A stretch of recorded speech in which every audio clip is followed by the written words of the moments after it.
So I decided to take my sight line for this presentation to women at work, focusing on how the pandemic has affected working women in particular in a couple different arenas of their life.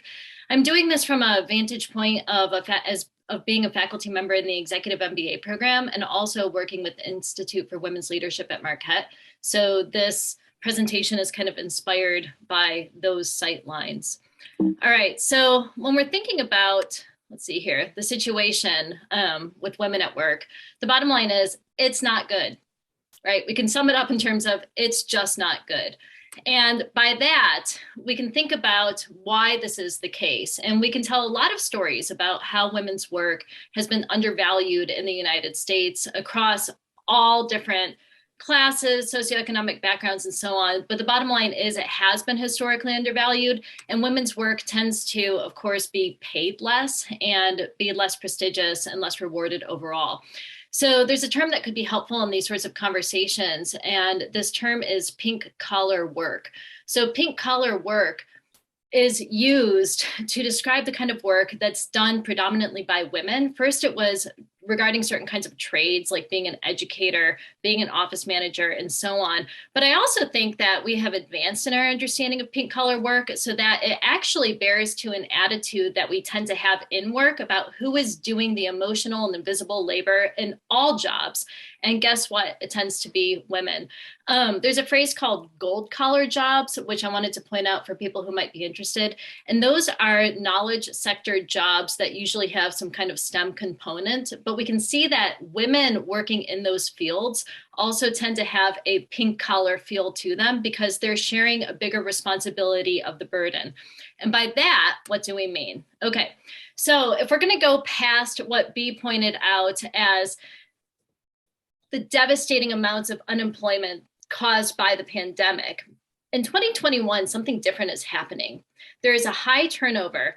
4 in 10 women have considered leaving their company or switching jobs. Okay, I want to drill into this a little bit here about why this is so. So we're not talking about people who've been laid off or fired or displaced for those reasons. We're talking about people who in 2021 have considered leaving their company or switching jobs. Okay, so you've probably seen this and you've probably heard of things like the Great Resignation, also known as the Big Quit. And the Great Resignation has mainly affected mid-career workers and professionals, especially those in healthcare in 2021.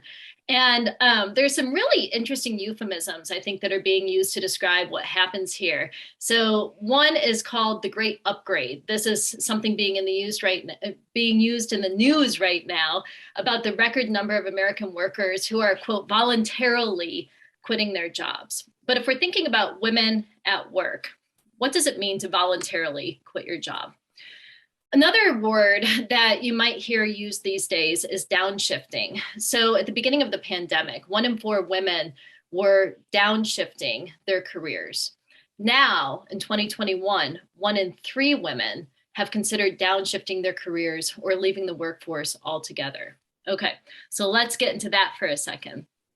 Downshifting, I think, is also often a euphemism to cover over and describe something that's not necessarily an authentic choice being made by someone, especially a woman.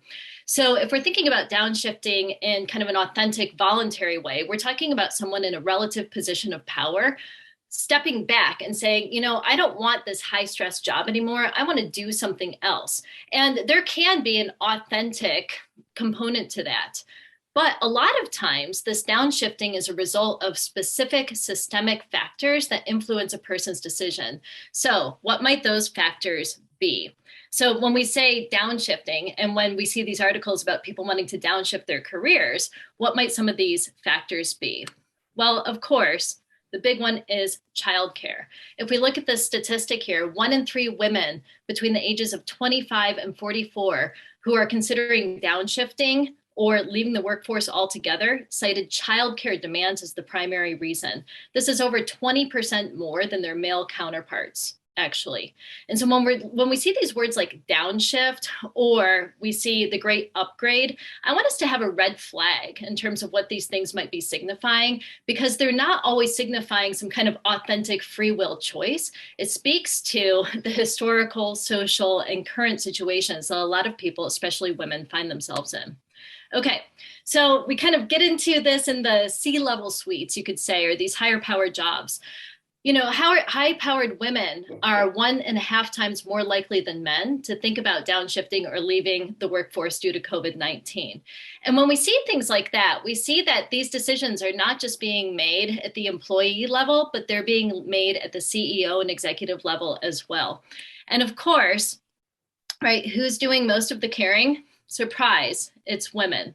And to end on this final note here, and we have some more things to say about how this especially affects women of color in the workplace, but when we're talking about invisible labor, it's helpful to think about it in three specific ways: the cognitive, the emotional, and the mental part.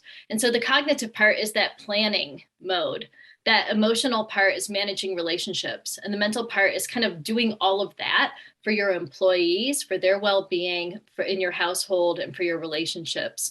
So, when we think about people who are doing that work, as I said, it tends to be women. And the bottom line is women are not being compensated for really any of this work formally in the workplace. And that's a challenge. So thank you.